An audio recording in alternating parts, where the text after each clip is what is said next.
Good evening. I'd like to call this meeting of the Southampton Town Board to order on this 22nd day of March, 2022. Please rise if you're able and join us for the Pledge of Allegiance. I pledge allegiance to the flag of the United States of America and to the republic for which it stands, one nation, under God, indivisible, with liberty and justice for all. Let's remain standing and we'll join together for a brief moment of silence as we keep in our thoughts and prayers all the men and women of our armed services who bravely defend our freedom at home and abroad each day, but also the men and women and children of Ukraine as they continue to endure this attack from Russia. So many lives have been lost, so many people have been displaced, so many refugees, so much of the country in rubble. So it's very tough to see a ground war like this. Haven't really seen anything like this really since World War II with 3 million refugees. So let's recognize the weight of the moment and join in silence to pray for all those people who are suffering right now and all the lives lost.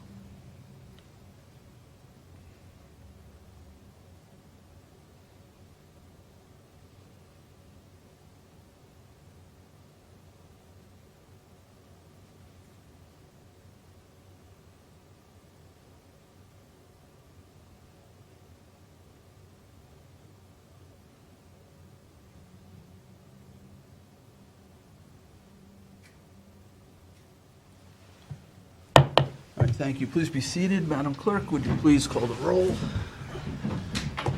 Supervisor Schneiderman. Present. Councilwoman McNamara. Councilwoman McNamara? Present. Councilman Martell. Present. Councilman Bouvier. Here. Councilman Scavone. Present. All right, I'd like to add a couple of resolutions onto our agenda. We'll need 4 out of 5 votes to include these.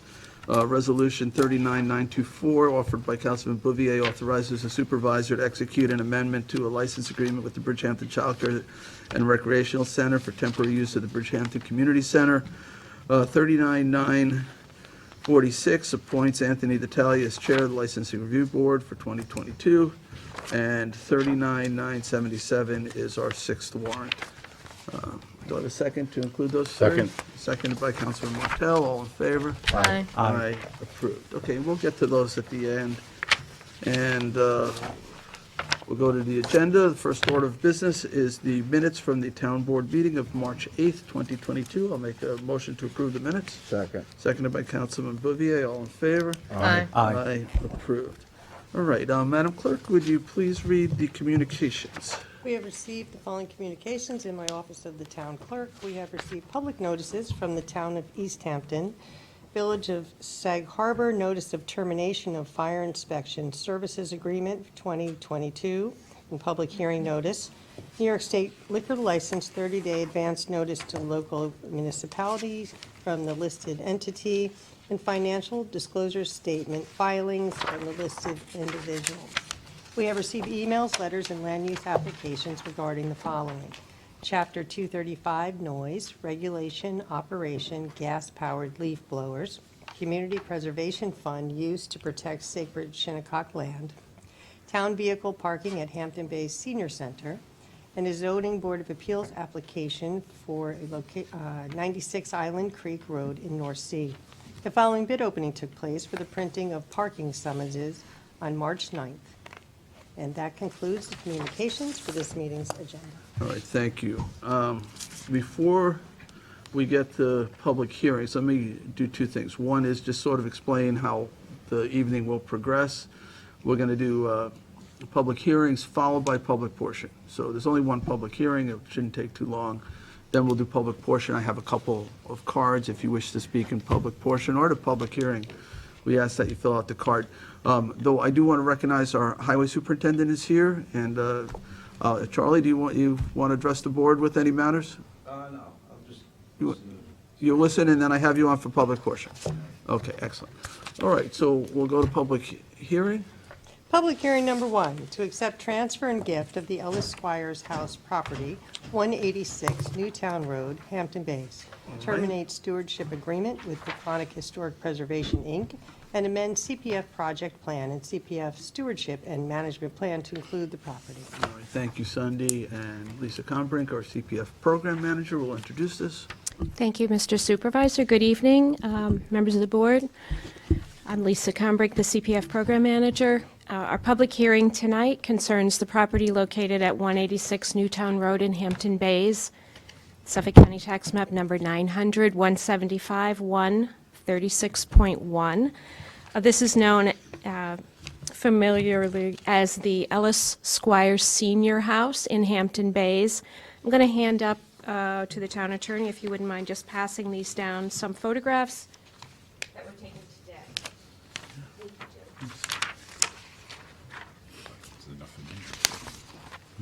The property is shown on the aerial that's posted on the board. The property itself is outlined in yellow.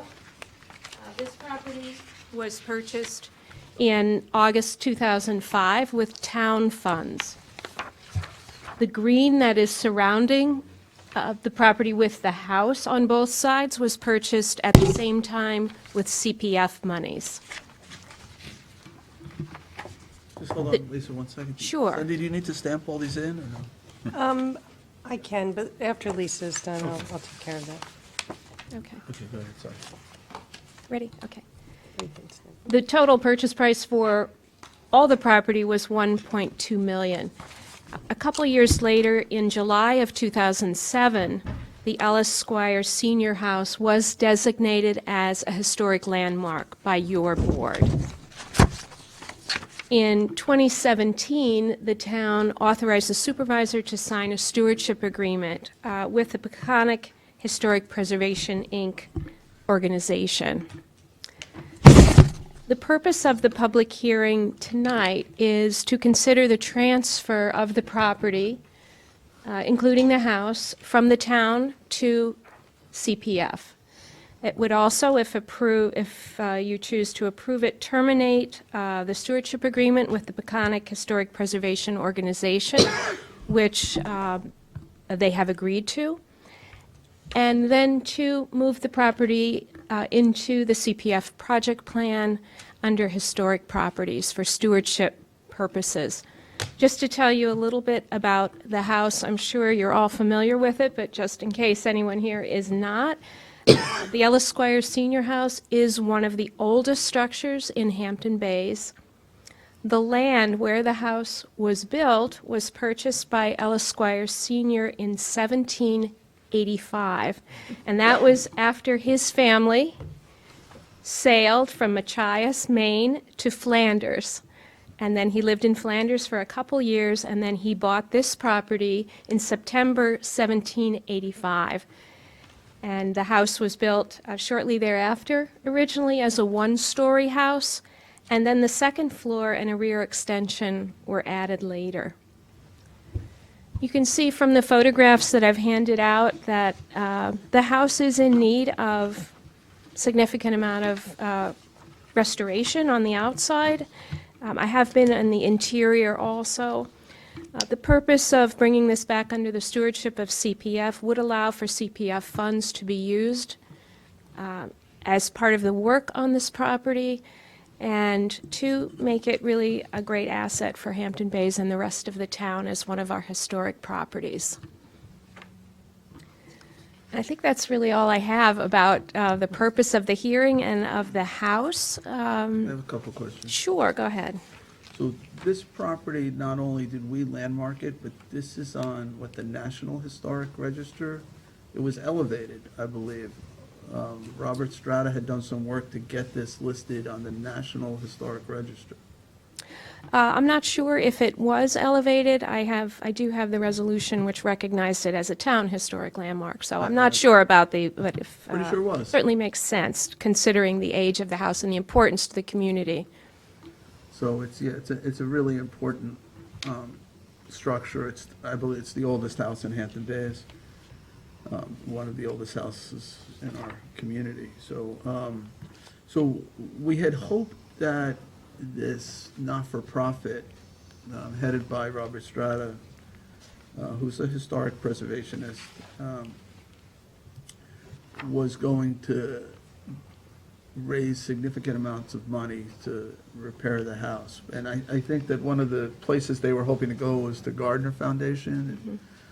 But the Gardner Foundation won't give money because they don't own the house. We would have to sort of transfer the house to this foundation, and it got very complicated, and they weren't sure how much money they would get. And we came to realize that if this house was owned by CPF, we could use CPF funds to do the historic restoration, which, as you know, sometimes is very expensive. Yes. Like Nathaniel Rogers, though I don't think this is anything like that. But I did speak with Mr. Strata about ending the relationship. Not only was he agreeable, but he thought it was a good idea that they would walk away from the license agreement that they have to take care of this house and steward this house, so that we could get it fixed up. Once it's fixed up, I suppose we could use their group or another group to manage the property. Right. I think those are decisions that we will look at through the course of the project once it gets started, but we would certainly create this as a new capital project under CPF department. But, you know, I've been here now, I guess I'm in my 7th year, and this house is just falling into further and further into disrepair. And it's not right. I was hoping that, and I visited this house probably 6 years ago. Nothing's been done since then. And anybody who's a homeowner knows you can't do nothing on your house for 6 years. And you have to maintain your roof, you have to, you know, take care of your property. And it's an unfortunate situation, but I believe the right thing to do is to transfer it to the CPF program and we'll do a separate CPF allocation to restore the house to its, the proper state. That's my piece here. So. Yes, all excellent comments, Mr. Supervisor. We did, our stewardship staff and our historic consultant and the town historian we made an inspection of the property prior to preparing for this public hearing and also raising the issue of possibly terminating the agreement with Mr. Strata's organization. And definitely the house needs a significant amount of TLC, and we hope at this point at least we could stop it from further deteriorating and really do the work that's required to make it a really important piece We're to the fortunate community. that we have the Community Preservation Fund. Yes. This is a transfer tax on real property when properties are sold. When I was at the county and I would bring the county similar types of properties, they would say, we can't afford to acquire that because we can't afford to fix it up and take care of it. So we're sort of in an enviable position where we actually have the funds, thanks to that tax, to be able to take on a project like this. Absolutely. So we're looking at this as a complete historic renovation. Well, I think we'll have further discussions on the extent of the renovations, Okay. whether we want to start with an exterior renovation, just to keep the outside from further deteriorating, and then turn after that to the inside. I mean, we haven't really talked about that yet, but I think at a minimum, as a first step, we want to fix up the outside. Okay. And really make that look nice, and then see if we can identify a steward or an organization that would want to be located in the building, if that's what you decide, and then look at the further work that would be required. Right now, there were animals living in the 3rd floor or the attic area of the house, and so we can at least secure the house and try to solve those immediate problems in the interior. So has our town engineer taken a look at that? Are we gonna, to at least give us an idea about what is gonna be needed? He hasn't done an inspection of the inside yet, no. But we will certainly have him do that. But that's something that we're certainly going to do. Yeah, we'll go through the Just process. doing, looking at the photos, I'm sure the sills are not in great shape, So this, as well as the foundation. this action will do two things. It terminates the agreement with the Correct. Peconic Heritage, Yep. whatever it is, and it transfers the property to, To the CPF, CPF and then third, it puts the property in the CPF project plan and in the stewardship plan, okay. Okay. which Any are other questions? requirements also. No, I know that the Hampton-based Historical Society will be delighted. I know they tried to steward it many years ago, but just could not afford the renovation. I actually walked the property probably about a month ago, and the pictures, as bad as they look, it's probably in a little worse shape than that. It's a sunny day today. Yeah. You know, I remember, you know, like small brooks throughout the property and stuff like that, you know, it really is a great location, a It great is. building, so very happy we're saving it. Any other questions for Lisa? No, it was purchased 2 years before New York ratified the Constitution, so. All right, so Lisa, you can sit, we can see if there's anybody else who Thank you. wishes to be heard. Just on this public hearing, anybody about trying to save this house, the Squires house? All right, I'll make a motion to close the public hearing. Second? Seconded by Councilman Martell, all in favor? Aye. Aye, okay. That is closed, and Thank you. that's the only public hearing, so we're going to move next to public portion. You want to speak? All right. We have our new Highway Superintendent, Charles Mcaudel.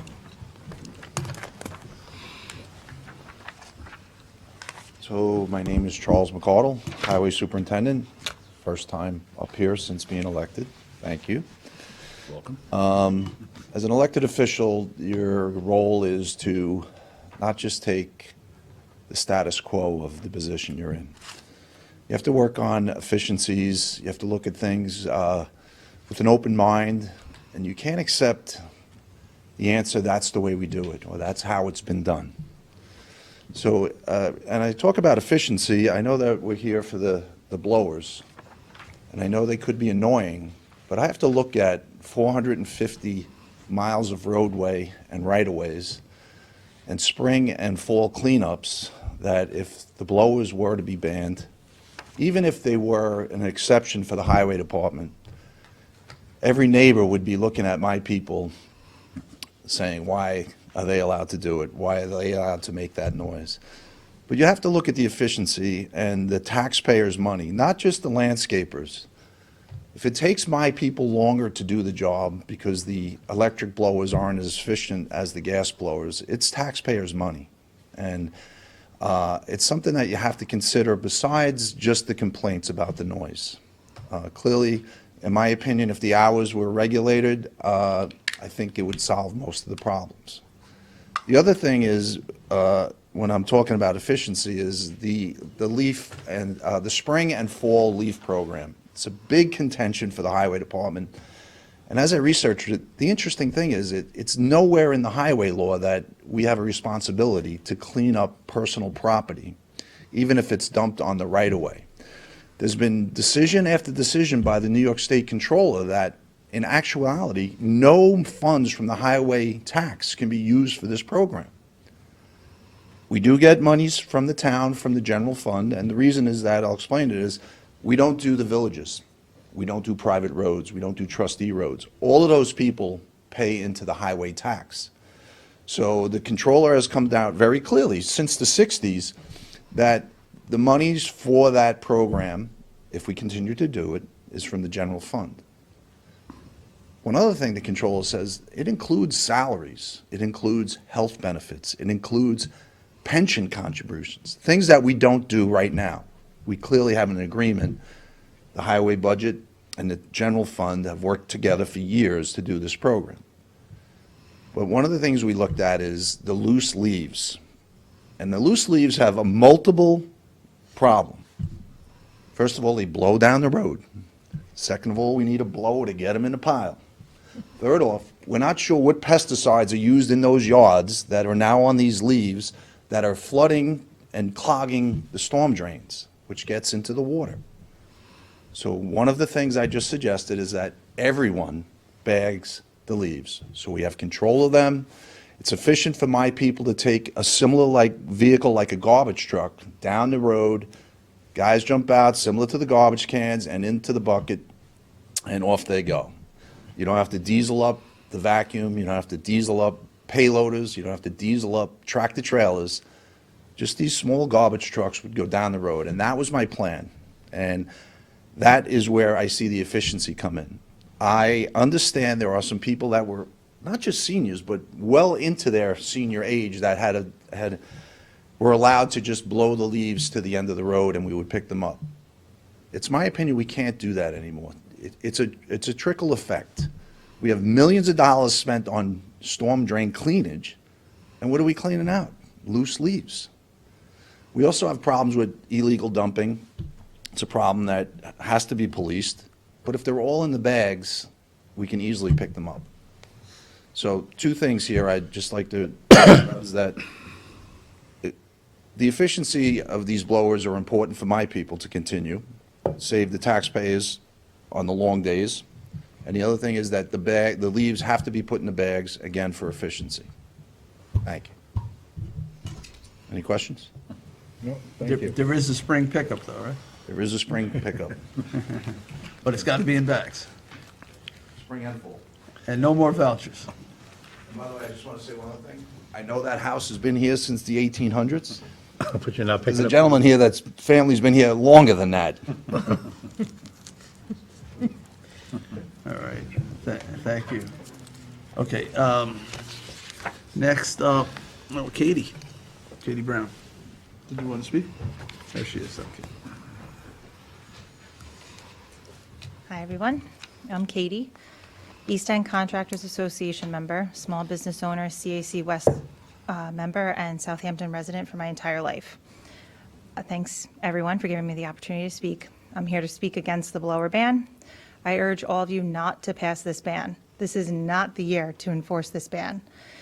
Even if it's supposed to start in September, we're in a recession. If the law is passed, you want us to buy new, more expensive, less efficient equipment to do the same job, then we have to tell our customers it's going to be more money. I just had to finish telling a lot of customers that the dumping fees were going to be more money as the highway department has stopped their voucher program. Every single resident has a financial interest in this, not just the landscapers like the proponents for this ban are saying. What I see here is a noise problem. 99% of this issue is about noise. What if we have a conversation where we talk about gas blowers that have a decibel of 65 maximum this summer instead of using the electric blowers? They cost less. Some electric blowers are even louder than the 65 decibel gas blowers. It's just much more feasible than the battery situation that everyone mentioned in the prior hearings. If a restriction or ban is implemented, it's going to cause a problem with working hours already. We all know we have a labor shortage out here already, which is directly related to the affordable housing, which goes hands in hand with affordable workspace. We're getting hit from all angles. All small business owners are suffering. There isn't anywhere that, for instance, a landscape contractor can work out of, have their equipment or truck stored. The warehouse space is hard to come by. There's no outside storage allowed anywhere in the town. According to zoning, it's super limited. We actually tried to change the zoning on our property that we have west of the canal to light industrial in order to create a permissible contractor workspace back in 2020. I am still waiting to hear back on this, but I think it would vastly improve working conditions for contractors. Overall, this is not the time. We're getting pummeled as an industry. We're trying to make a living while servicing residents, their primary and secondary homes here. It's not the time to keep imposing more fees. I urge you not to pass this ban. Thank you. Thank you, Katie.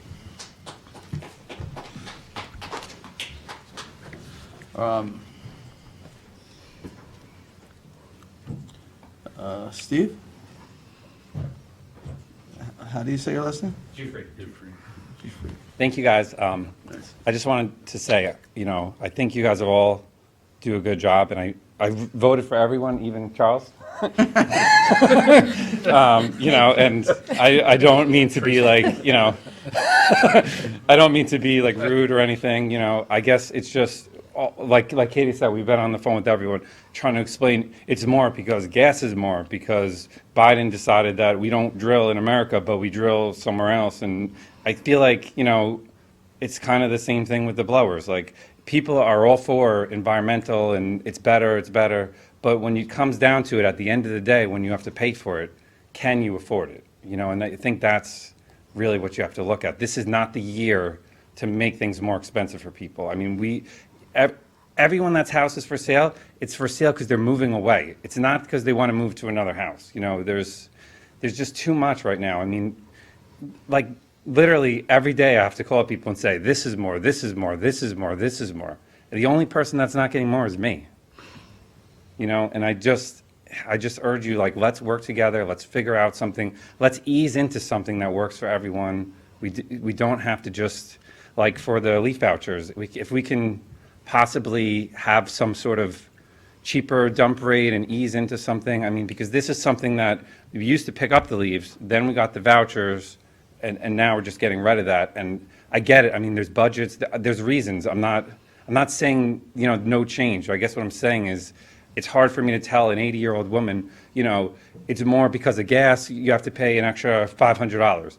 Your dump fee, you know, we have 20 yards of leaves, that's $500 again. We have to buy this equipment, it's gonna take our guys longer. We don't even have enough people. Our guys are working right now, trying to get this job done for people. I mean, I don't know if it's after 7, not right now.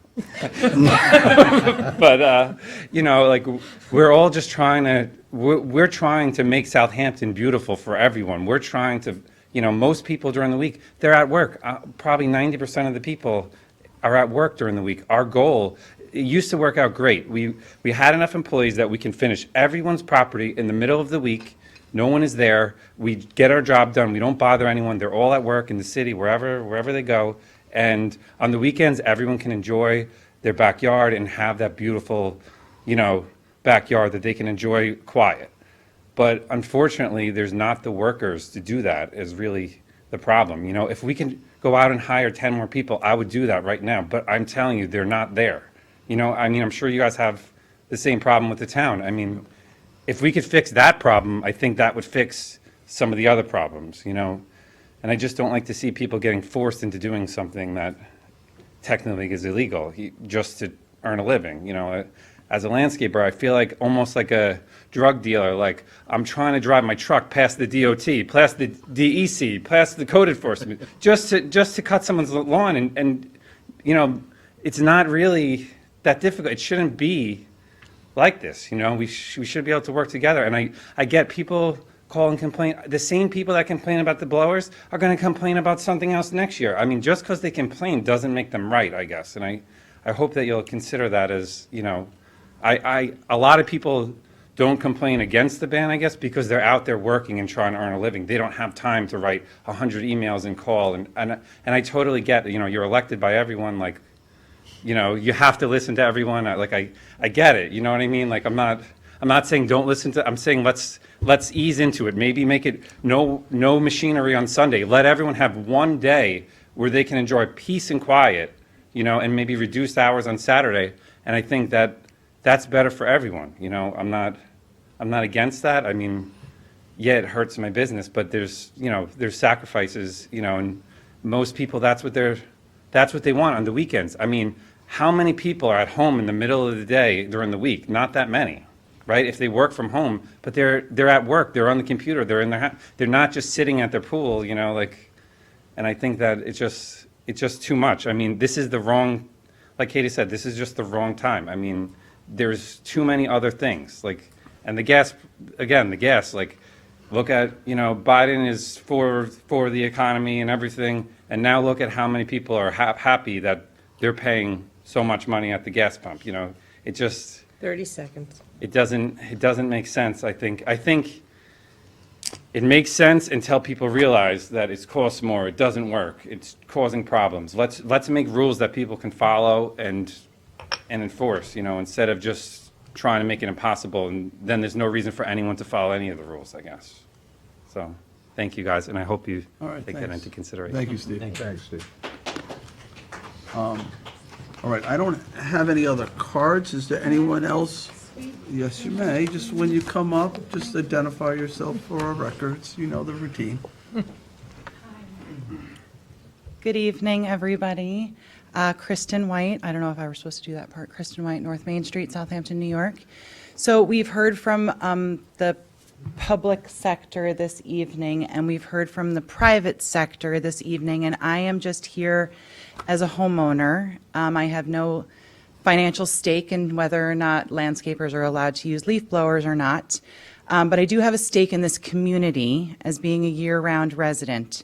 And the three things that I would like to bring to your attention, if I can remember all three, would be the first one being that this ban is going to unfairly, I believe, affect small business owners and year-round residents that may, sit on or below the medium income line here in Southampton. I speak about myself. I can't afford a landscaper. I do my own landscaping. So the backpack blower that I have is a tool that I use on my own property. I noticed in the language that there are different rules for people who live on under half an acre as over half an acre. How can that be seen but unfairly towards the hardworking men and women who are hanging on by a thread just living here, and now it's a further hardship on their lives. The second thing is about efficiency. You have 10 code enforcers, I believe, in the town of Southampton. They're running around chasing all of the illegal building that's going on in our communities, in our towns. They're chasing, illegal sheds, outdoor showers, all of the things that they're chasing.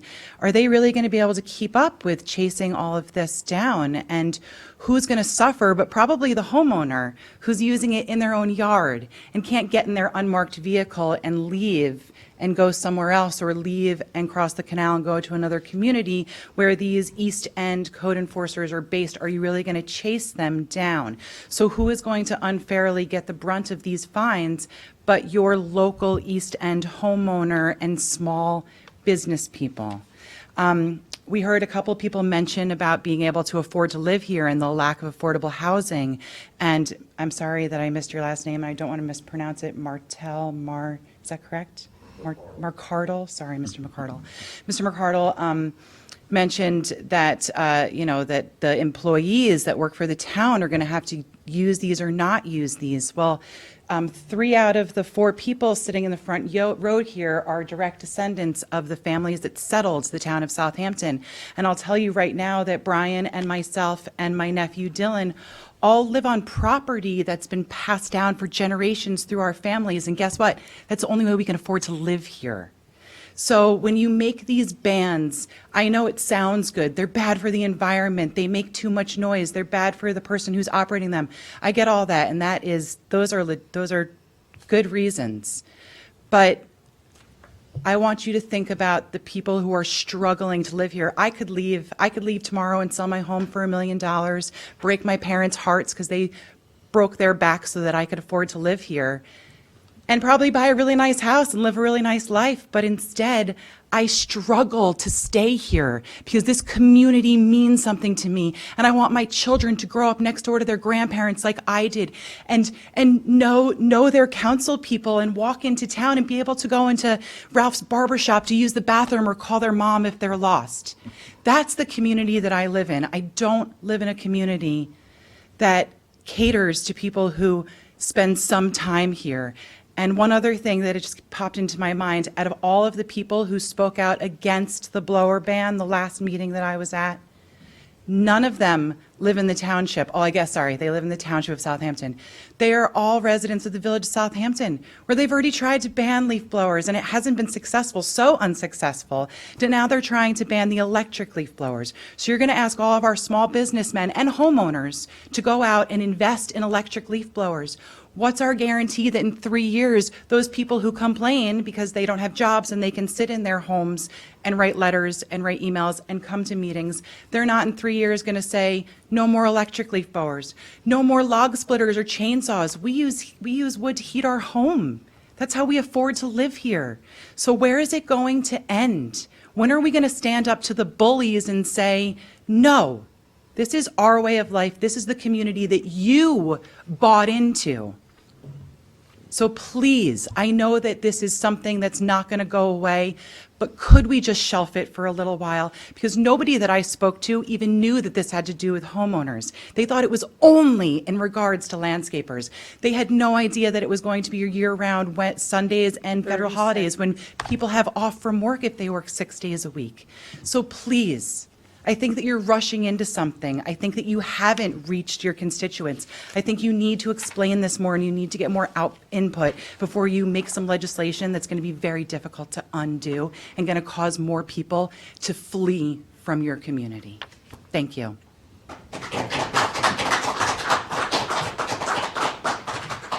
All right, anyone else who has not spoken? Peter von Leisten? Did good that time. I might have got it right this time. That was 6 years. That's right. My name is Dieter von Leesten. I'm co-chair of the Sustainability Committee. And I've listened with interest what the landscapers say to this, and I've been involved with this case intimately for the last 4 years. And Council Lady McNamara very kindly a few years ago came to the discussion at our committee meeting and discussed all the points with us as they were mentioned today on behalf of the landscapers. The one argument which comes up again, give us more time. How much more time do you need to wake up to what is going on?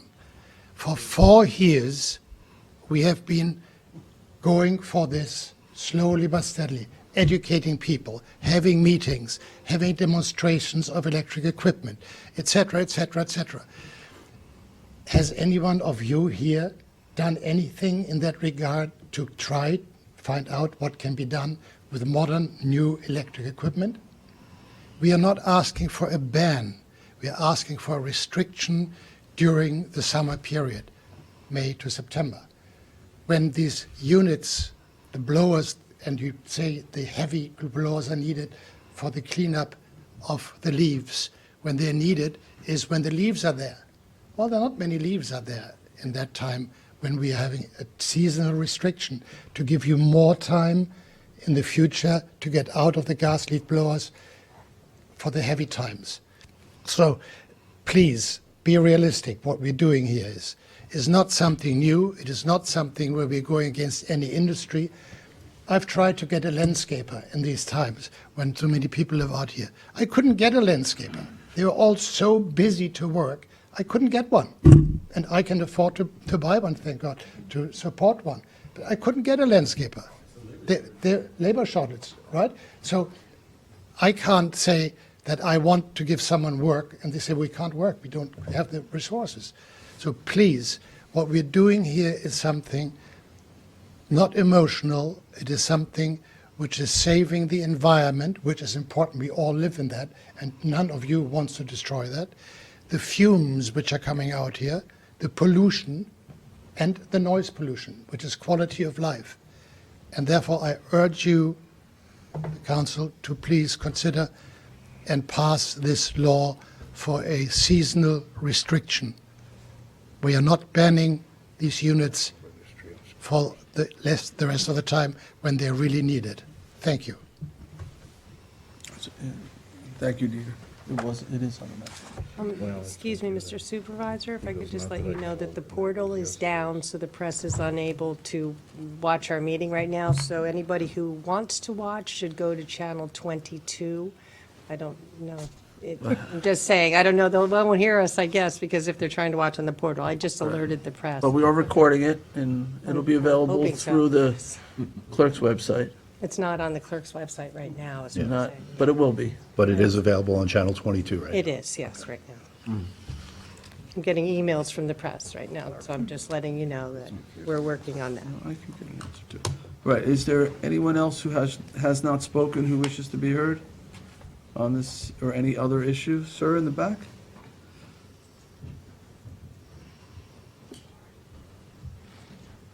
Hello, everyone. My name is Jim Selmadji, small landscape company in Southampton town.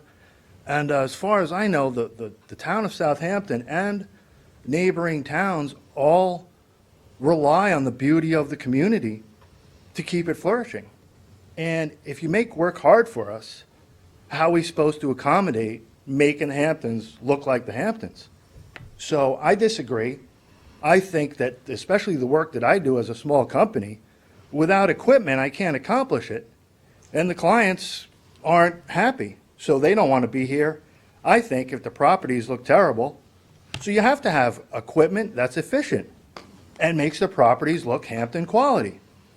I respect everybody, but I think we need this equipment, especially lawnmowers.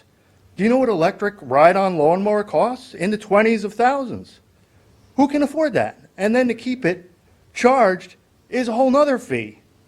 And that has hazards as well. So I commend everybody. Thank you for your time and listening to me. And I back all the landscapers and the gas-powered equipment. Thank you. All right, anyone else? Now's your chance. All right, I'll make a motion to close public portion. Second. Seconded by Councilman Bouvier, all in favor? Aye. Aye. Aye. All right, public portion is closed, so, John, do you want to take it out of order so people can watch the debate? Sure. What's, Page 17.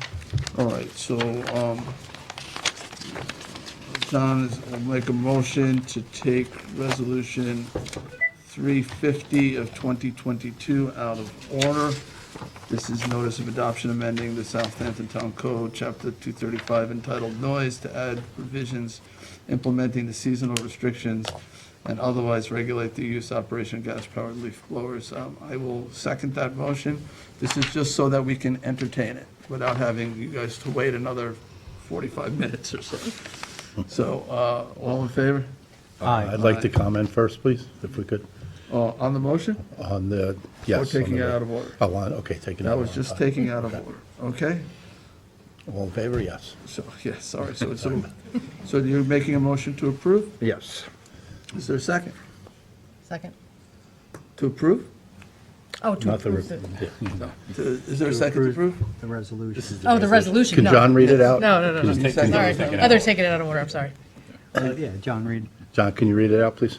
So, hold on, there's a, We agreed to take it out of order. so a motion, all right, go ahead, John, you want to read the So now resolution? the motion, which I just actually agreed to, so Town Board Resolution 2022-350 is a notice of adoption amending Southampton Town Code, Chapter 235, entitled Noise, to add provisions implementing a seasonal restriction and otherwise regulate the use and operation of gas-powered leaf blowers. So on the motion. Let's get a second before we Can I debate. get a second? Tell me, John, you second? I'll second it. All right, so So seconded on the by motion, this has been discussed for a long time, and we are in fact behind the scenes on this. Most municipalities in this area are using this. I feel that there's been a lot of work that the Sustainability Committee has done. There's been a lot of conversations, it's nothing new. In fact, most of you are probably working in municipalities that already have this in place. We tried to make this as a compromise as possible. That's the restriction on the use during the summer months when leaves are generally not being picked up. And the use of gas leaf blowers are permitted during that time, during the fall, when leaves are to be picked up. It seems like a reasonable compromise. It mirrors the statute that is being considered in the state of New York. I frankly was hoping that the state of New York would come through with their legislation, but they haven't. But other municipalities have. Some are talking about using much more stringent requirements, which I don't agree with, because I do think that will hurt business. That's year-round bans. There's also legislation, as I spoke about before, that's also pending. There's a rebate that will help make that transition. We've demonstrated this equipment. Our Parks Department uses this equipment quite successfully. And I just feel that if not now, when? If we keep putting it, 4 years ago, we put it, we kicked the can down the road, and now we're here back at that same point. And I think this is the time to do it. We have a lot of concerns. As you probably know, Southampton is pretty much a leader particularly in the environmental sector, with the use of the protection of some of the carbon emissions and things that we do. This helps us actually get money to do a lot of things. It helps us get grant money. It helps us do a lot of good things. We've engaged a company to help us with that pathway. Unfortunately, high-powered two-cycle engines are terribly polluting. You've all heard the statistics and so forth. They're damaging. We've all been through that before. So my feeling is that while I appreciate what you're doing, I know there's state legislation, I know myself, as also a small businessman, that I have to make changes to my business model to move forward. I think that's actually an opportunity, as in some of the municipalities, companies that have changed their models have actually increased their consumer share as a result of showing that they have the ability to use the equipment and to roll with the times, if you will, that many people are concerned about the effects of this kind of equipment. So I hear all of you. I appreciate everything you're saying, but my feeling is that the time is now. This is, as I said, a minimal law, and we can make amendments to it over time, which we would need to do as this rule evolves. As far as code enforcement goes, part of the policy and part of the restriction for having this law be in effect as of September 20th is it allows our code enforcement to educate as they go through for this summer, they're able to, in both Spanish and in English, and to help the worker understand what they need to be doing. So there's a lot more. Statistically, we have a poll that shows it runs roughly 60 in favor, 40 against percentage. We also have, with the letters and things that we've gotten in the town, it's running 30% against 74 on a rough basis. Not that that is something that I consider in doing something like this. I am considering the environmental issue, the health issues, and frankly, the overwhelming number of letters and complaints that we get from people who are your customers who come to us and say, can government do something? And I would rather have done this in a way that we could work together. That didn't work out. We tried this a number of years ago. So that's the point I wanted to make, so thank you. All right, thank you, John. Who wants to go next? Okay, so, Councilman Bouvier, I respect you more than the world itself. I mean, I really understand the arguments, but to answer the one question that Dieter continually asked and everybody asked, when is the time going to be right? To me, as a small businessman, and remember, everybody here comes from different backgrounds. Mine as a small business says the time is right when the equipment is right. When your electric equipment saves you the gas money and it works as efficiently as what you're using now, you will generally pick up that tool because it will be a better tool. Now, that's not where I wanted to start off, so if I can go back to what I had wanted to say. I want to start by thanking everybody who spoke out. It's really great for me to see everybody come out and express their opinions on both sides of the issue. That's what we need here. We need that as a town government on almost everything that goes on here. Secondly, I want to thank the Sustainability Committee for all their efforts. This is a very small portion of what the Sustainability Committee does, and I have to say their efforts and vision is much appreciated by myself, and I would assume the whole board here. When I first heard this legislation 2 years ago, I am co-liaison to the Sustainability Committee. A lot of the things that I had to learn were over my head. The easy one for me was the gas leaf blowers. I had 4 points 2 years ago when I first started, pre-COVID. The first one we've talked about is the education. We did do an event 3 years ago. I actually went to that just as a resident who was in Good Ground Park to see how the equipment was, and we really haven't done anything since then. We need to do that again. We need to do that with the Spanish community. We need to have bilingual information put out there and to really educate both the homeowner and the landscaper. Secondly, I, as a small businessman, I can't take away your equipment if there's not a piece of equipment that functions the same. To everybody on both sides, and we heard it 1,000 times, said the equipment's almost there, but not quite yet. And that's my feeling. I do the same as you. I talk to the vendors. I talk to the people that use them. I've talked to homeowners. I've actually bought a couple pieces of equipment myself. And honestly, my power washer, I had to put it away. I couldn't even clean my patio with it. So, I mean, there are deficiencies in the equipment. Third, the grant money that we speak of from the state, I'd love to say that we have that available right now. But this is the town of Southampton that's trying to replace your equipment. To me, it's our responsibility to find that grant money to help you if we make you, change your equipment, that we help you pay for that equipment. Number 4 was the licensing and the enforceability. I mean, that's a whole world. We could discuss that for hours and hours. I don't think it's enforceable. I think it is a liability to our code enforcement. I even had a gentleman who works in one of the villages as a police officer to tell me that it was like whack-a-mole. You get a complaint, they run out, they can't find anybody, they get back, and they gotta run out again. It's, the people correctly that will be, in trouble for this will be the homeowners, because they're gonna do it for a while. They have one day to do it.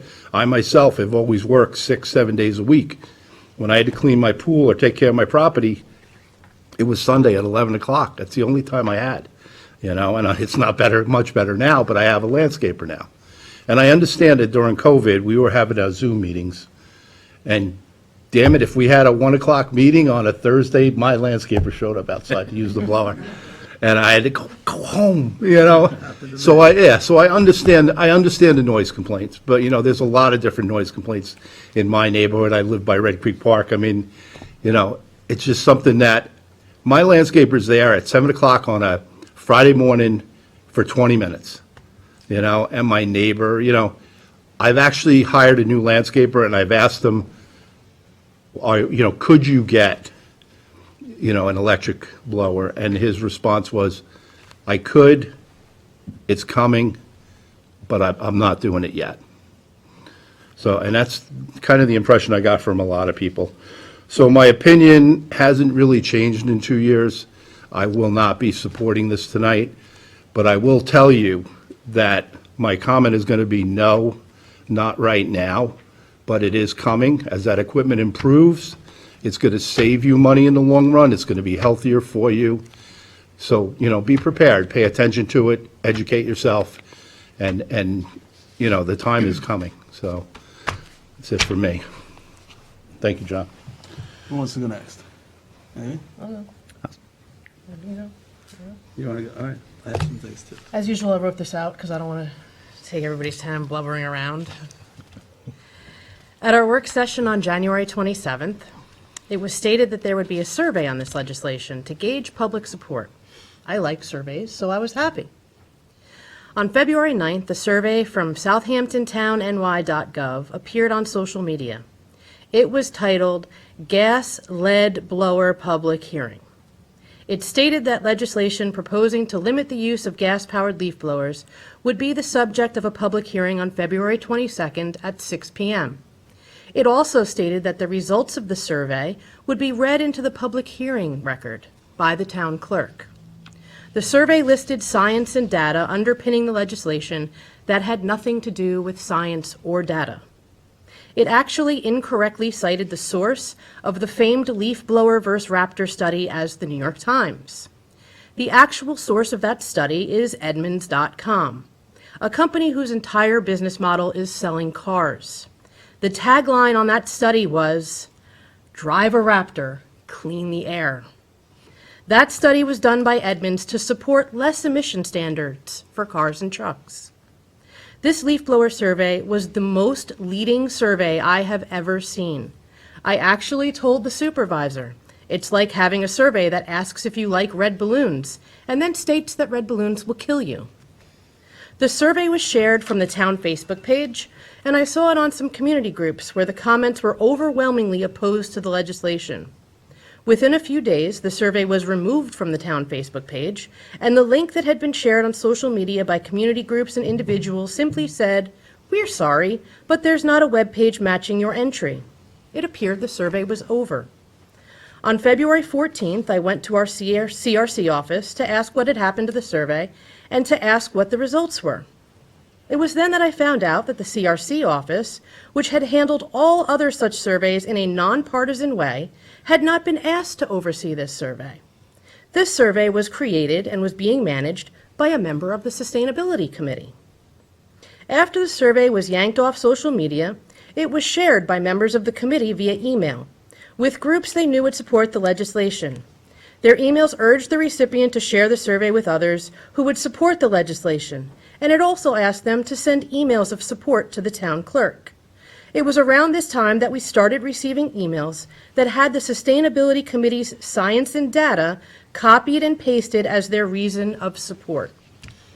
I emailed the individual who created the survey requesting the data that was collected. I sent emails on March 10th, March 15th, and again on March 18th. Last Friday, March 18th, I finally received a response stating that the data would be posted on the website this week. As of the time I walked into this meeting, the survey was still live, but could only be found on the Sustainability Committee's website. All of those people who signed the survey on social media were disenfranchised. The public hearing record was closed without their votes ever being recorded as they were told they would be. These people didn't send an email or show up to a public hearing because they added their name and address to a southamptontown.gov petition that went as far as to bear the town seal. Regardless of what happens with this legislation, I want to make sure we put a policy in place regulating how surveys are handled in the future so that this never happens to our constituents again. On to the legislation. This is an issue I've been following for many years. I would wager I'm the only person on this board who has used both a gas-powered leaf blower and an electric-powered leaf blower commercially. So when I tell you that gas-powered leaf blowers aren't there yet for commercial use, I know what I'm talking about. You heard from business owners about generator use and how they can't get replacement batteries for blowers they currently own. These aren't fabricated stories. On a single property, landscapers are often tasked with blowing off a tennis court, a pool patio, multiple terraces, and decks. The battery life just isn't there, and suggesting a broom is completely unrealistic. On February 18th, 2020, I posted the following on social media. Today, I presented an opposing view on the proposed leaf blower ban to the Southampton Town Sustainability Committee. I went with an open mind, in the hopes that we could find common ground. But that's impossible to do when one side is so unwilling to bend to the point where they admittedly don't care if it's enforceable, don't care about the impact it will have on small businesses, and don't care about the financial impact on consumers. They actually said, we can't worry about those things. Well, I believe it's our job to worry about those things. This legislation is nothing new or unique. We need not look any further than the village of Southampton to see if it's enforceable and whether or not it achieves the quiet atmosphere everyone is looking for. In the 3 years since the seasonal ban was put in place in the village, officers were dispatched 204 times. They issued just 17 tickets. That's an 8% enforcement rate in an area of just 7.5 square miles. I don't know if anyone else noticed, but a great many of those speaking in favor of this legislation at the public hearings currently reside in Southampton Village, where this seasonal ban already exists. I didn't hear a single one of them state that it's working. Quite the opposite. In fact, Southampton Village is now proposing a seasonal ban on electric-powered leaf blowers. That's right. Next Tuesday, there will be a public hearing on limiting homeowners and landscape professionals to rakes and brooms. I'm telling you this because I just want you to be aware that that's the path we're headed down. The reality of this legislation is that landscapers aren't going to get ticketed because they will be long gone before code enforcement can ever hope to get there. The person who's going to get a ticket this fall will be the homeowner who's working 2 jobs, can't afford a landscaper, and only has Sundays off to clean up their yard. They're then going to have to hire a lawyer or take a day off work to appear in court. That's wrong. This is a comment from a gentleman named Steve, who signed the town survey in opposition, but won't be included in the record. He lives in a community where residents are literally discussing the merits of leaving their cars unlocked at night so their windows don't get broken. He said, enforcement of existing laws and codes would be a better move than creating some feel-good legislation that makes absolutely 0 sense. Enough time, money, and resources have been wasted on this nonsense. Time would be better spent on other more pressing townwide issues that no one wants to talk about. I said this at the last public hearing. I have never heard from a single landscaper or somebody that spoke in opposition that didn't say they weren't willing to work with us and they weren't willing to do something. I didn't feel that this legislation was ready for a public hearing, and I don't feel it's ready for a vote, so I won't be voting on it tonight. Tommy John, you're next. Thank you.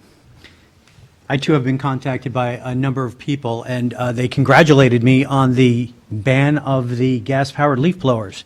And then I explained to them that it is not a ban. And they were upset because they wanted to see a complete ban of the gas-powered leaf blowers. And then there I was telling them, the virtues of a restriction, allowing leaf blowers, gas-powered leaf blowers to be used in the shoulder season, in the fall, in the spring, for the major cleanups. And that is what we have here. This is not a ban, this is a restriction. There is a significant portion of our population that wants to ban these things completely. And in my view, and in my vote, I believe that this is a compromise. It's a compromise for a restriction, one that does not start until May of 2023 as far as the summertime ban is concerned. So that is a year and a month and a half. So to me, I believe that this is reasonable for businesses to, get up to speed and to get their techniques in place. And so for those reasons and the environmental reasons, the health reasons, and to help hopefully preserve the bucolic nature of our neighborhoods, I will be supporting this legislation tonight. All right, my turn. First, thank you all for coming. And great points were made today and at the public hearing. There's definitely two sides to this issue. There's no doubt. And, certainly there are environmental concerns, the comparisons to trucks driving to Alaska or whatever it is. But we all know what the primary issue here is the noise and the quality of life issues. And they are loud. Gas-powered leaf blowers are loud. Does it bother me? Not really, honestly. Harley Davidson drives by, it's a lot louder. It doesn't bother me really either. So, but it does bother other people a lot, because I've been in elected office for a long time now, and it's one of the most frequent complaints I've got is about these gas-powered leaf blowers. They are loud, and people are at home and trying to relax. Maybe they're out at their back porch, patio, pool, whatever it might be. And there's somebody next door with a gas-powered leaf blower and they can't have a conversation. They are loud. Nobody's going to deny that gas-powered leaf blowers aren't loud. And I know that maybe there's a survey that was done and it was more this than that. That doesn't matter that much to me. I remember we did a survey on whether we should raise the speed limit on County Road 39 from 35 to 45 miles an hour to make the traffic move. It was like 80% of the people said, yes, raise the speed limit. But there was a few people who said, I have a driveway on County Road 39, and I'm going to get killed. I can't get out of my driveway now. And although that might have been a minority opinion, it was compelling to me.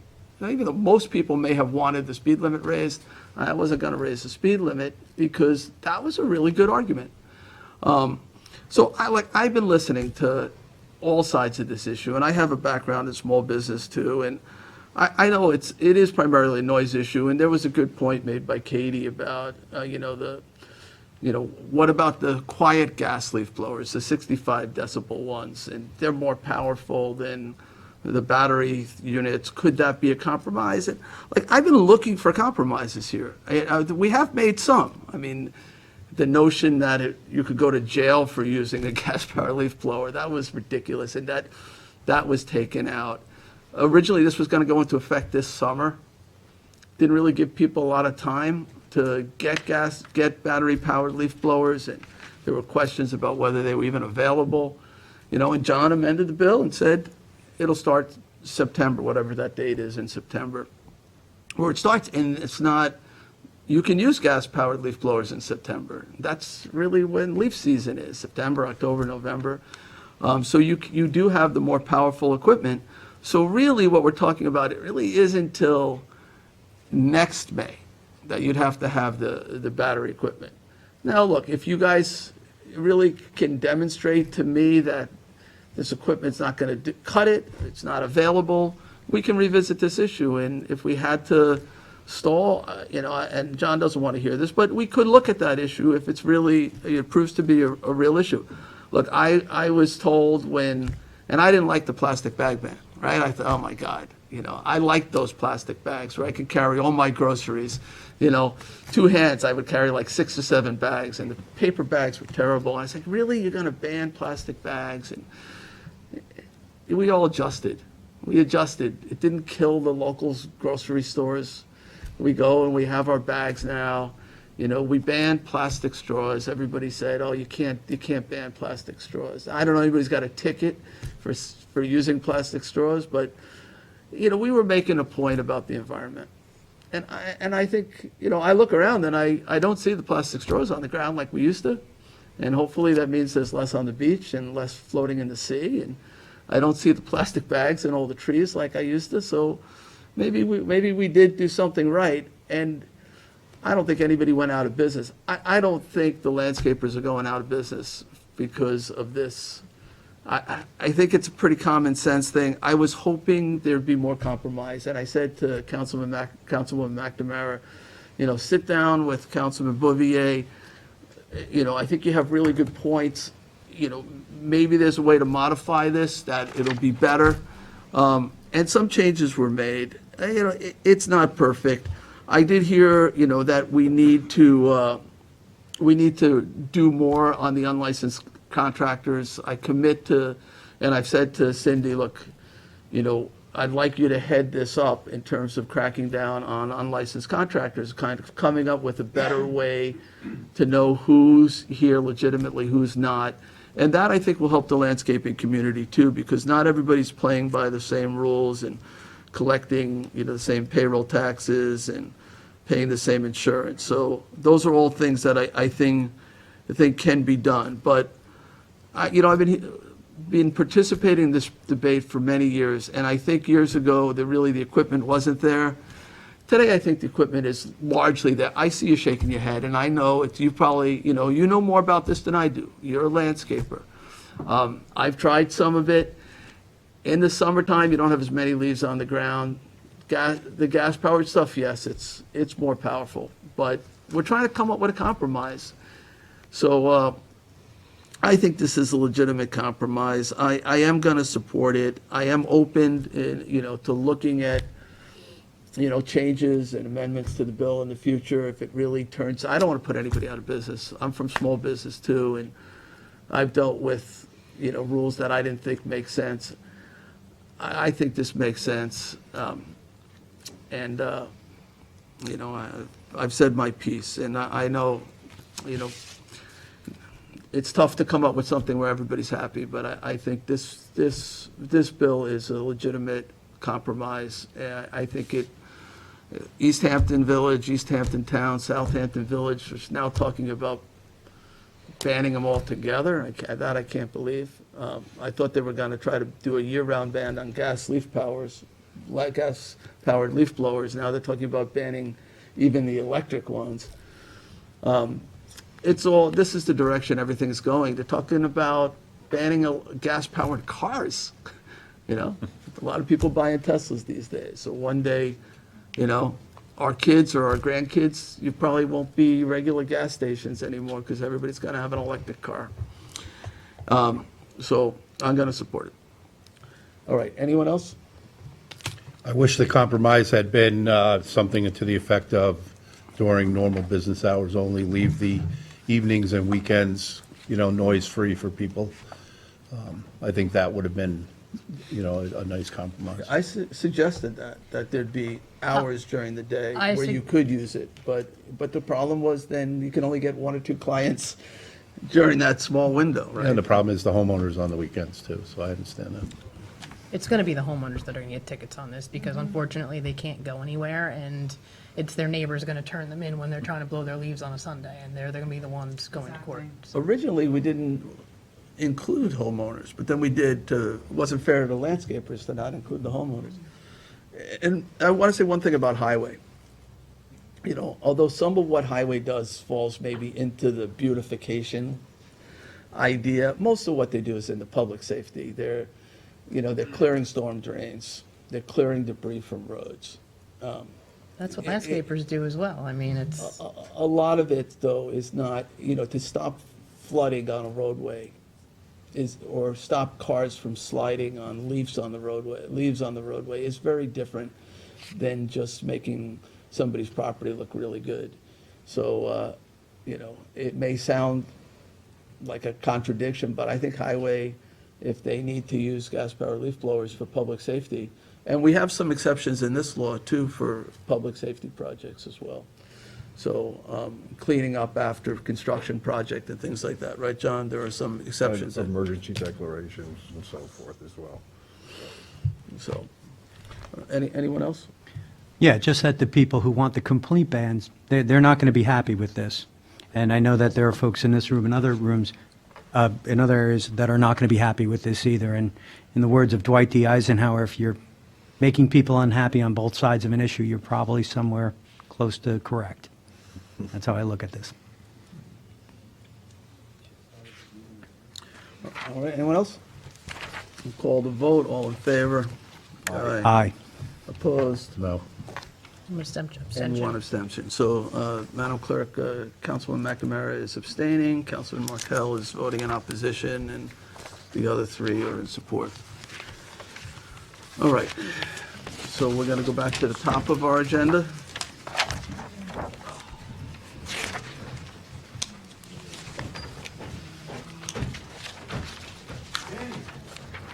It's kind of crazy. I kind of think it's kind of crazy that the head of the sustainability committee comes to speak wearing a sweatshirt from Blade. All right, Anybody else has that? John, you have the first resolution? Councilman Bouvier? Yes, Town Board Resolution 2022-334, co-sponsored with Councilwoman McNamara, is to authorize change order for professional engineering services for Shinnecock Commercial Dock Capital Project Design. Second. Seconded by Councilman McNamara, all in favor? Aye. Aye, approved. 335 of 22, authorized change order for remedial site investigation for the Damascus landfill. Second. Seconded by Councilman Bouvier, all in favor? Aye. Aye, approved. Before I read the next one, is there a resolution you're waiting for, or just out for entertainment? No, because I could take one out of order. Which one is that? We're almost there, I think. We're pretty close. Yeah, we're almost there. Yeah, let's just go through them. We're good. You mind? You want us to do it? We'll be there in like 5 minutes. All right, just trying. 336 of 2022, authorized purchase of ammunition from New York State OGS contract with Eagle Point Gun, T.J. Morris and Sons. Second. Seconded by Councilman Schiavone, all in favor? Aye. Aye, approved. Town Board Resolution 337 of 2022, authorize the supervisor to sign an agreement with Suffolk County to develop and implement an essential shopping assistant program for older adult citizens. Second. Seconded by Councilwoman McNamara, all in favor? Aye. Aye, approved. Town Board Resolution 2022-338, authorizes the supervisor to sign, I'm sorry? Oh, was there a comment? No. Oh, sorry. Authorize the supervisor to sign a DPP with Toshiba for copy machines from Eastern Suffolk BOCES contract. Second. Seconded by Councilman Martell, all in favor? Aye. Aye, approved. 339 of 22, co-sponsored with Councilman Schiavone, authorized the supervisor to execute 2022 cooperative agreement with neighboring villages for the town to provide fire inspection services. Second. Seconded by Councilman Schiavone, all in favor? Aye. Aye, approved.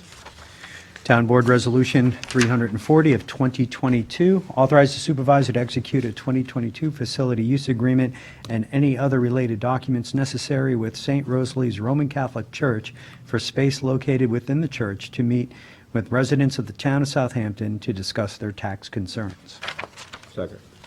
Seconded by Councilman Bouvier, all in favor? Aye. Aye, approved. Town Board Resolution 341 of 2022, authorize the supervisor to execute affiliation agreements with SUNY Stony Brook and Adelphi University for student intern social work experience at the Town Youth Bureau. Second. Seconded by Councilman Schiavone, all in favor? Aye. Aye, approved. Awesome. Here's cool. Town Board Resolution 342 of 2022, to authorize the supervisor to renew the town's maintenance agreement with Printer Logic for document management software. Second. Seconded by Councilman Bouvier, all in favor? Aye. Aye, approved. Town Board Resolution 343 of 2022 authorizes the supervisor to sign a contract with the Rayner Group, PE and LS PLLC for land surveying, mapping, and engineering services to be provided for Old Farm Road improvements in Bridgehampton. Second. Seconded by Councilman Scavone. All in favor? Aye. Aye, approved. 344 of 22, award and authorize supervisor to sign contract with Passport Labs, Inc. to furnish and install integrated parking management. Second. Seconded by Councilman Bouvier. This is co-sponsored with The whole everyone. board, I believe, except for, I guess you guys are all into we're all into. Parking? integrated parking management. All right, all in favor? Aye. Aye, approved. 345 of 22, co-sponsored with Councilman Bouvier, awards and authorize the supervisor to sign an extended contract with NV5 for planning and engineering for the implementation of the Hampton Bays bicycle lane and multi-use trail in the town of Southampton. Second. Sunday, I'd like to be added as a co-sponsor of this. I was, Co-sponsored by Councilman Bouvier and Councilman Scavone. we got a grant for this. Yeah, you were involved with this. Hallelujah. Yeah. When That was a is good one. this- Yeah. When is this one going in? 2 years ago. Yeah. It's built? No, No, it was scheduled 2 years ago to go in. When did they begin construction? No idea. Huh. All right, well, It's an extension to July 2023. extended contract. All right, we had a motion, second, all in favor? Aye. Aye. Approved. 346. Recall and amend resolution to authorize supervisor to sign a contract with Local TV, Inc. in order to simulcast programming on Sun 20 TV, the cable television public access channel. Second. Seconded by Councilman Scavone. This is that, our Channel 20, we're getting more and more content. I think we're up to like 5 hours a day of original content, which is good. And the rest of the content, which used to be relatively meaningless to our viewers, is coming out of East Hampton. Some of it is actually Southampton content that East Hampton has produced. So we're getting, I think, more relevant Channel 20 in general. So this just continues that contract. We pay them $25,000. They provide the underlying, 24-hour-a-day programming, and then we override it. Right now, I think about 5 hours a day, we override it with the stuff that we develop. And as people produce more stuff, Charlie, if you want to show, you can go and be on Channel 20 and encourage people to do this. Yeah, I know the Youth Bureau is getting very involved with Connie Conway on that. Yeah, you can be a TV star. And by the way, East Hampton has some pretty good shows. I particularly enjoyed the ones about steaming the boat ribs and rebuilding the Yeah. the old boats. Had some old pretty Bonikers interesting. out there doing it. No, I watched an interview that Carl Grossman did with John Halsey the other day. It was probably from years ago, but it was interesting. There was something on the Peconic Estuary program that was on. It was some good stuff. All right, did I call the vote on that, Cindy? No. No. All in favor? Aye. Approved? Is this the one? This is Yes. it. The one. 347 of 2022 amends the 22 adopted budget for highway. Second? Seconded by Councilman Martell. Let's just see what's going on. It's a couple increases, couple decreases. You've reviewed this? This is what you're looking for? Yes.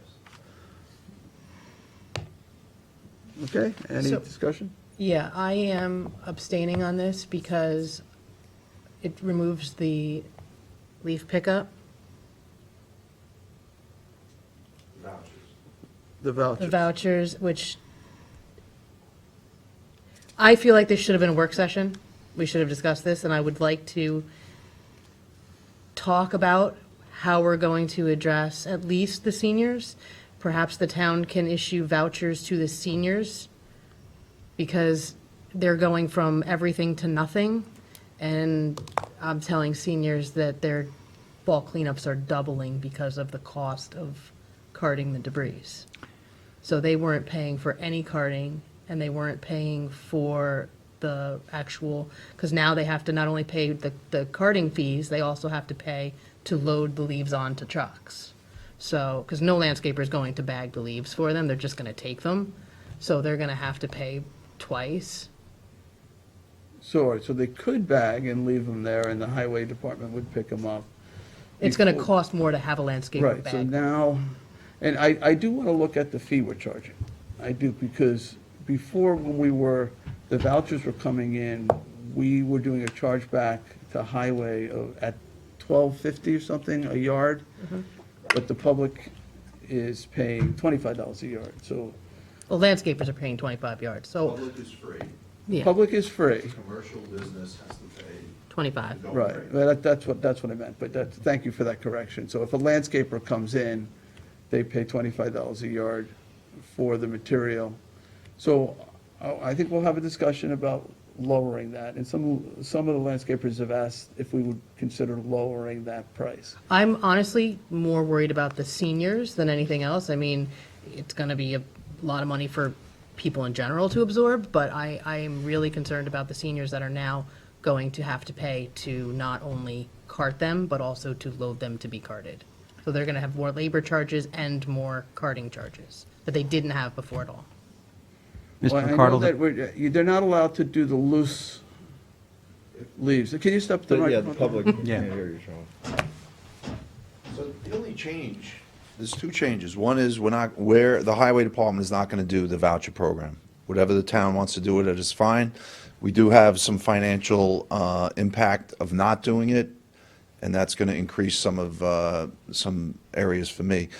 But a senior has no change, except if they had a landscaper that was going to take their leaves, they have to pay now the going rate at the dump. If they wanted to just put them to the edge of the road, they have to put them in a bag, and we still come to get them.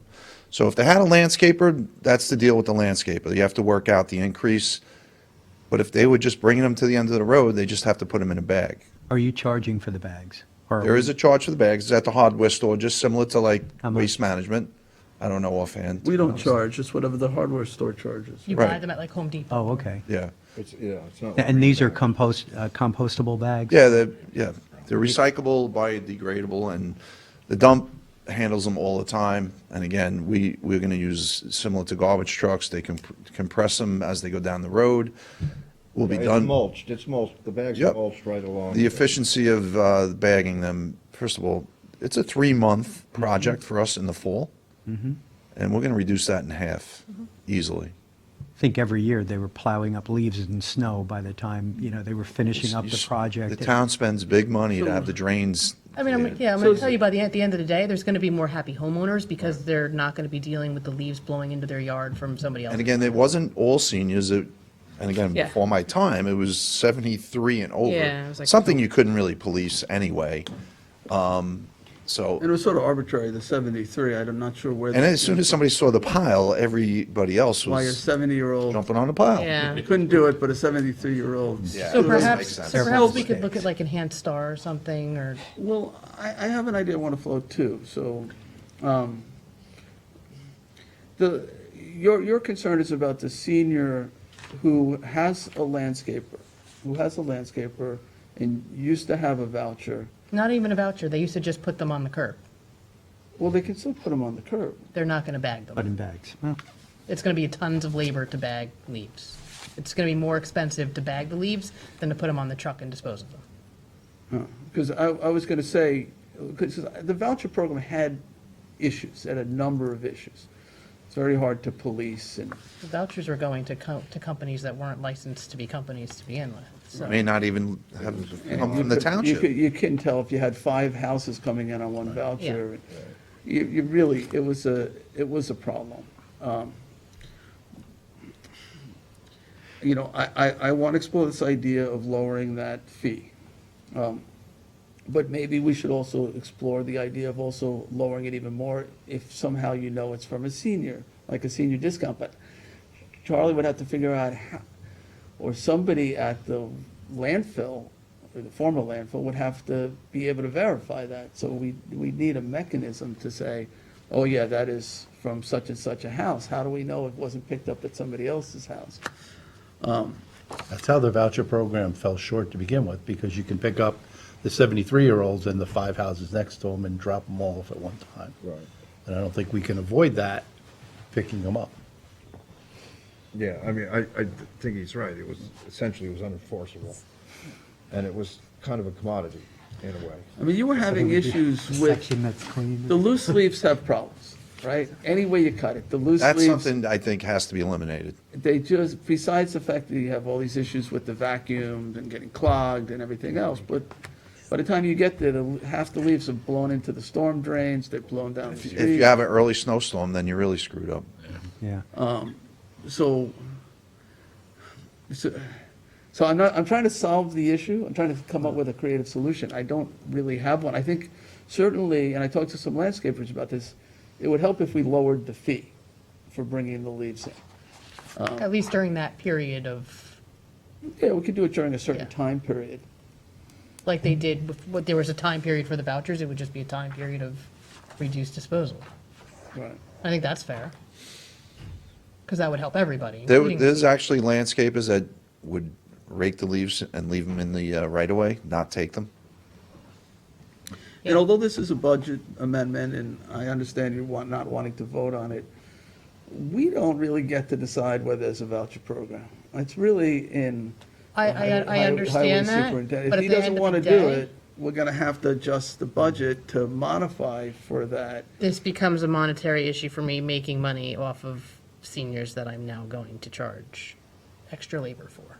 So, You know, I think, I don't want to disparage anyone, but maybe some landscapers were using the vouchers and disposing of the leaves for free and still charging the homeowner a disposal I cost. don't doubt that, and I'm going to tell you, I used a voucher for the first time last year, and I called for our house just to get one. I said, hey, we can get a voucher for our house, legitimately, for our house. And they came in the mail, and I was kind of shocked, because I got vouchers for 16 yards of leaves. That's a lot of leaves. That's 2, sometimes 3 houses worth of leaves. I mean, the amount of leaves, the vouchers were just beyond what they should have been, Well, so. each voucher was 8 yards, I believe, right? Well, You that's got- why I think if you go to a reduced fee, it's policeable, and it's also, it helps everybody. Yeah, I think that's the simple solution, is to lower the cost. Now, we've had issues with too much material at the landfill. So one of the things I'm exploring is, can we be more of a transfer station for some of the leaves, rather than, can we, people bring them in on the pickup trucks, we load them into big containers, we compress them, and then we bring them to somewhere else where we can get rid of them for, let's say, $7 a yard. So it would then cover our costs. So we can have still a lower fee, and we can cover the expense of bringing it to another facility. It's something we're looking at. So, because that is an issue. We don't have the room for so many leads. If I lower the cost too much, that's going to be a problem, because we're going to end up with even more. Right now, a lot of people go to Brookhaven, where they can get rid of it for $7 a yard. So it's a lot cheaper. Thank you. Well, Hold on. before you sit down, I do have a question about leaves and the storm drains. Is it the, I don't know, opinion of your workers, of the men and women in the highway department, that the leaves that are being deposited on the right-of-way get into the storm drains? Like, is this what they say? Yeah, 100%. I should have thought of this, but I didn't until just now. Of course, they're getting into the storm drains. Leaves are being blown out onto the road, and the water's taking them into the storm drains, or they're just falling into the storm drains. And I saw the truck cleaning the storm drains out this week. How long does it take to clean a storm drain? Do you know? I don't know, but I have a whole unit, a whole 3 crew member assigned to those vacuums that are close to $300,000 each, that go around, and they have, in a series of hamlets, they go around, and it's a constant Right. battle that they do. Right. Councilman, I can tell you sometimes it's a chore just to find the covers for those storm drains. They have to dig out So sometimes. in the highway department, it snowed, you didn't plow my road. You plowed my road and you took out my mailbox. After you took out my mailbox, my road is flooded. Those are the three complaints all day long. So the storm drains are super important, plus they're polluting a Oh, lot right, of them this is go why right I'm into the asking. bays or into the other. Stormwater runoff is incredibly important, Yep. and, we're catching it in these basins, and I'm thinking with the leaves, that they're probably filling up prematurely. I think we should take a good look at it. Yeah. They're all bagged and Wet leaves? So if you would ask your people, just to kind of keep an eye, because they're the ones, they've been doing this now for 20 years, they know which You ever areas hit are the getting brakes clogged on up. wet leaves? It's pretty bad. If you're in a car and the road's covered with wet leaves and you have to hit the brakes, you just slide. It's dangerous. I Well, can I'm just say, hoping- as you guys discuss this, if there is any change to the voucher program, it's something that Waste Management is going to have to handle. Well, It's I their think- responsibility. I think ultimately it's a decision that the highway department Right. makes, and, you've costed it out here, so I understand how you're making the trades. We might have to look at something, I don't know, but from that standpoint, I support it, because I've seen it over the years not work very well. There's another portion of that, this changing of, moving of monies, is that for some reason, the Parks Department lives right next door to me, and they would have their vehicles shipped out to be fixed. So we have agreed with the Parks Department that they can just walk through the fence, bring their trucks over, and we'll be fixing them for them. So part of this resolution has to do with money switching between parks, maintenance, and my garage. That's the repair vehicle GL. Yep. and. Parks was paying for. Is that going to towing a lot affect of your times, staffing? too. We actually, part of that, if this goes through, would be to increase a little bit, add a mechanic. I have a few people that deserve promotions. We talked about workforce. The last thing I want to do is lose these talented people because they are in the same rank for 15 years, and they should be moved up a little bit. But we have me and the supervisor had a conversation about some reorganization within in the highway department. I'm going to be addressing everybody at the work session to go over even some more issues that we have. But I like it there, and I got some talented people, and morale was horrible. And so with some new equipment and the help they need, it's also going to reduce some of the overtime in the garage, which is something that was brought to my attention. So I think all of this is in the right direction. So I would hope everybody supports it. Great. Thank you. Okay. All right, thank you. Overtime's expensive. All right, shall we vote? All in favor? Aye.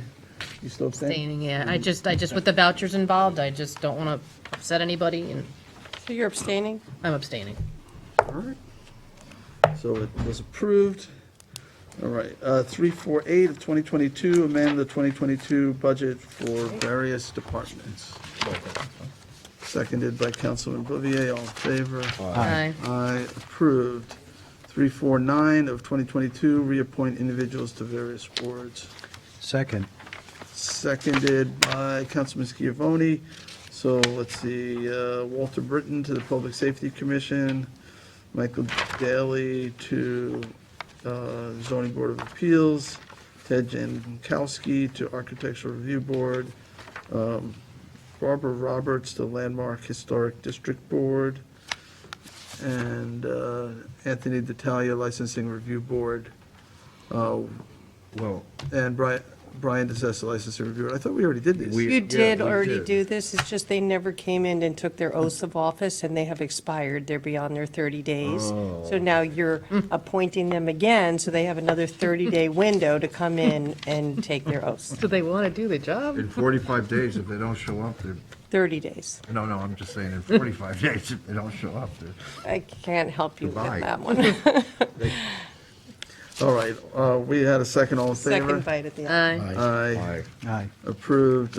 John, you're next. 350 was done. Oh, well, Out yes. of order.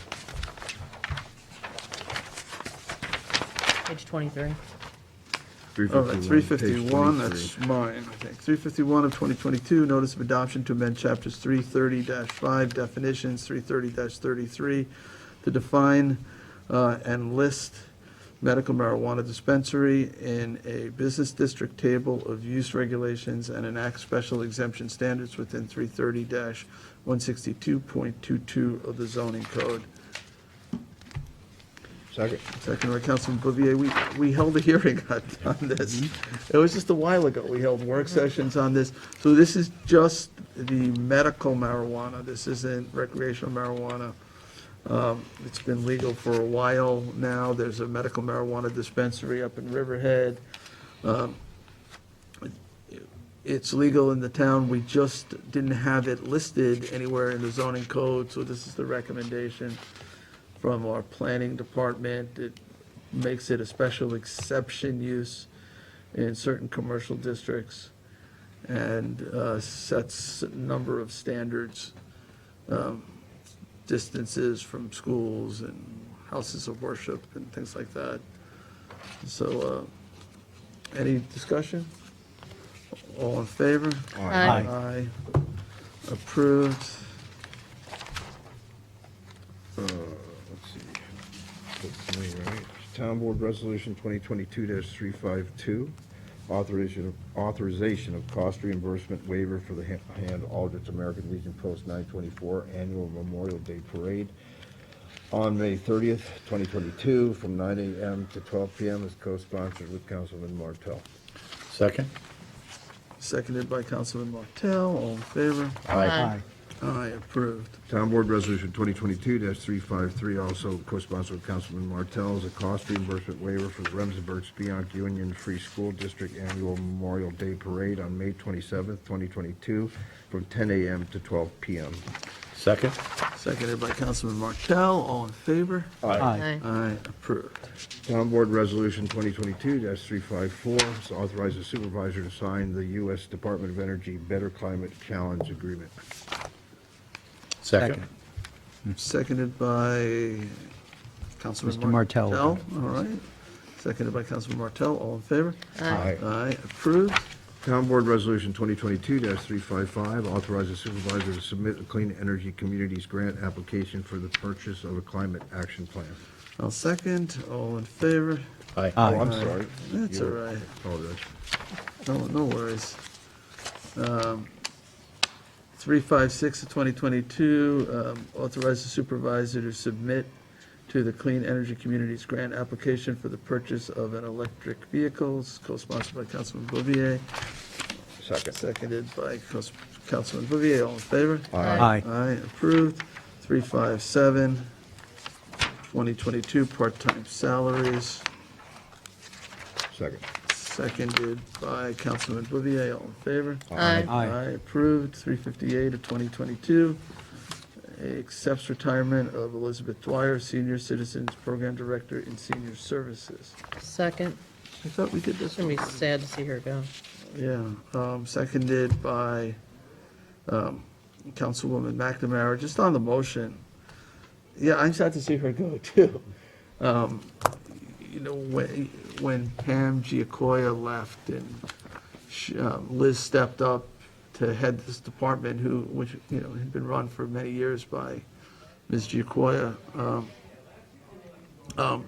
Liz did a great job. She was the second in command at that time, and she really hit the ground running. And all through COVID, managed to feed thousands of people a day. Like that department, the chefs, the drivers, the people who work at the senior center, they did just a remarkable work. A very vulnerable population, and they were putting out so many hot meals a day to people. Not always hot meals, but some were. Liz was one, like, when I think of like the heroes of the pandemic, it's like, I think she gets to be one of those people. She was really worked throughout the pandemic and delivered a critical service that people really needed. And I'm sad to see her go. She's going to be difficult to replace. We're going to have interviews coming up this week. But I just want to thank her for all that she did during the pandemic and also for, in general, with the senior program, and wish her the very best in retirement. Yeah, I'd just like to add, Liz is a force and has been a force in this town for a long time. And my greatest regret is that she was really instrumental in helping us get the community center design for senior services that we're developing in West Hampton, the community center there. So I'm a little sad that she won't be there to, but she'll be around to see it. She made that promise. But, you know, you just all know she had a lot of input to that design and how we approached the subject. So she really will be missed. I'll miss her counsel. So good luck, though. I know she's been looking forward to this, so. And if I But could. she'll be missed. And if I could just chime in as well. Sure. Liz, I remember back 20 years ago when we brought my grandmother into the adult daycare system that they had, and I have to say it's some of the best taxpayers' dollars that are spent because it allows families to be able to have their loved ones cared for in just a wonderful environment, and it's so special, and they make them feel just every day. So you can You go know. to work. So you can go to the grocery store even, just when you can't leave somebody home alone, it's really difficult to get all those things done. And the bus would pick them up and drop them off. It was just fabulous, you know. I still have the Christmas ornaments that I put on the tree that my grandmother made at adult daycare. It was like a full circle. But the town just is amazing, honestly, in the services that are offered there. Pam Jacoya was there back then, and then Liz took over, and she just did an amazing job, you know, and I thank her for her service and everything she did. She was just so kind and wonderful to all the people that came in the door. You know, So it's- thank you, Liz. It's not just the food that's It's- nourishing these seniors. Well, the food's pretty good, too. Food's I pretty mean, when we good, first but- took my grandmother there, my grandfather but- was very hesitant to But leave they're her. being nourished but it in was- other ways as well. With Yes. social programs and getting to be around other seniors and educational programs and chair yoga and all different things, you know, So much games that they programming. play. And it really, it's not just feeding them nutritionally, it's also feeding them intellectually and emotionally and psychologically. And it's, Well, and the adult daycare is for more challenging seniors that really need extra attention, and their programs for them were just spectacular Yes. as well. So, so, all And the right. Meals on Wheels program, Thank very you. often, you know, in addition to delivering food, they're making contacts with many of our shut-ins throughout the town. It could be the only Oh, they see for call, days. they're constantly calling, Yeah. see, just making sure everybody's okay. they're okay. In storms, but even on a regular basis. It's great senior service program. All right, so we had a Congratulations, Liz. motion and a second. All in favor? Aye. Approved. 359 of 2022 accepts retirement of Susan Bowe, office assistant in the police department. Second. Seconded by Councilman Schiavone. All in favor? Aye. Aye, approved, and congratulations to Susan, and best wishes in your retirement. 360 of 2022, adjust the annual salary of Assistant Director of the Youth Bureau. Second? Seconded by Councilman Martell. All in favor? Aye. Aye, approved. 361 of 2022, amend CSEA salary schedule. Second. Seconded by Councilman Schiavone. All in favor? Aye. Aye. Approved. 362 of 2022 appoints Eric Johnson to Maintenance Mechanic 2 position in Parks. Second. Seconded by Councilman Bouvier. All in favor? Aye. Aye, approved. Congratulations to Eric. 363 of 2022 appoints Kenneth Williams to Maintenance Mechanic 2 position in Parks. Second. Seconded by Councilman Bouvier. All in favor? Aye. Aye, approved, and congratulations. 364 of 22 appoints Peter Riley to Maintenance Mechanic 4 position in Parks. Come on, Rick. Second. All right, Thought seconded you'd go by, for the trifecta. seconded by Councilman Martell. All in favor? Aye. Aye, approved, and congratulations. 365, 2022 appoints Labor Management Committee for 2022. Second. Seconded by Councilman Bouvier. All in favor? Aye. Aye. Approved. 366 of 22, authorize personnel from Town Control's Office to attend New York State GFOA 2022 Annual Conference. That's Governor's Finance Officers Association. Second? Seconded by Councilman Martell. All in favor? Aye. Aye, approved. 367, authorize supervisor to sign stipulation of agreement. This is with the CSEA Second? concerning heavy equipment operator positions. Seconded by Councilman Martell. All in favor? Aye. Aye, approved. 368 of 22, ratify and authorize supervisor to execute stipulation of settlement. Second. Seconded by Councilman Schiavone. All in favor? Aye. Aye, approved. 369 of 22, rescinds Resolution 2022-274, appointment of a scale operator. Second. Seconded by Councilwoman McNamara. All in favor? Aye. Aye, approved. 370 of 22, retains Brian Lester Esquire as special counsel for 2022. Second.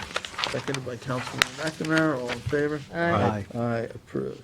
Town Board Resolution 371 of 2022, road review application for Beach Properties Incorporated, Suffolk County tax map as indicated in the resolution, situated at East Quogue, is accepted. Second.